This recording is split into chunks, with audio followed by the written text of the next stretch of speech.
Hi, I'm Mark Sleboda, and this is The Real Politick.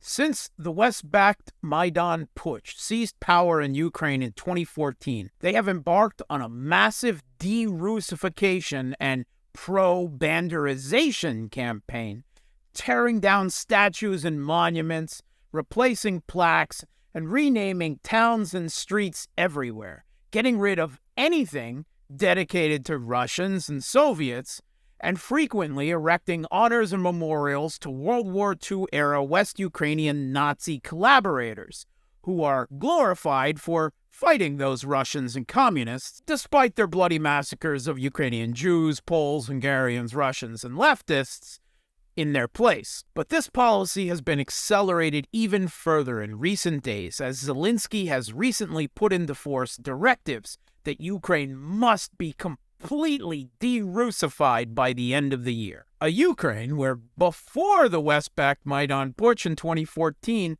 20% of the population was ethnic Russian, and over half of the country spoke Russian on a daily basis. This is a West-backed and funded geopolitical project to rewrite history and manufacture, by fire, jackboot, and blood, a virulently anti-Russian Ukraine, forcing the national identity conception of the Galician west of Ukraine, where Nazi Germany was welcomed in World War II, over the whole of the country. In the latest round of erasing and reconstituting Ukraine's history and identity, the Kyiv City Council has now renamed Stolitova Street in Kiev Ulas Samchuk Street, in honor of Ulas Samchuk, a rabid ideological anti-Semite and fascist and Nazi collaborator. During 1941 and 1942, Ulas Samchuk worked for the Nazis within the Reichskommissariat Ukraine as chief editor of the pro-Nazi newspaper Volyn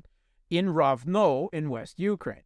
Volyn was published in thousands of copies and was widely distributed. In his article, Samchuk lied, incited, justified the murders, and called for the extermination of Jews, Poles, leftists, Russians, and other undesirables in Ukraine. Samchuk wrote his anti-Jewish articles, calmly cheerleading the massacre of 25,000 Jews in Rovno, including 6,000 children. Incidentally, a statue of Ulas Samchuk has also now been erected in Rovno. Some of Ulas Samchuk's best published quotes: "Where the Ukrainian state will be built, there will be no Jews there." Samchuk wrote of the mass murder of Jews in Kiev at Baba Yar: "Today is a great day for Kiev. And the element that settled our cities, whether it is Jews or Poles who were brought here from outside Ukraine, must disappear completely from our cities. The Jewish problem is already in the process of being solved. And all elements that reside in our land, whether they are Jews or Poles, must be eradicated. We are at this very moment resolving the Jewish question, and this resolution is part of the plan for the Reich's total reorganization of Europe. The empty space that will be created must immediately and irrevocably be filled by the real owners and masters of this land, the Ukrainian people." In Ukraine today, Ulas Samchuk is promoted by the West-backed Kiev Putsch Regime as a hero and great figure of Ukrainian literature and culture, taught and required reading in schools. Figures such as Samchuk, glorified by the Kiev regime, are airbrushed away with apologism by the Western mainstream media as controversial historical figures. Controversial? There is nothing controversial about them. That is historical revisionism of the most obscene kind. They are Nazi collaborators and fascists. That is not just excused away and exonerated by the fact that they also hated and killed Russians and leftists too. This is not just Holocaust denial. It is Holocaust celebration.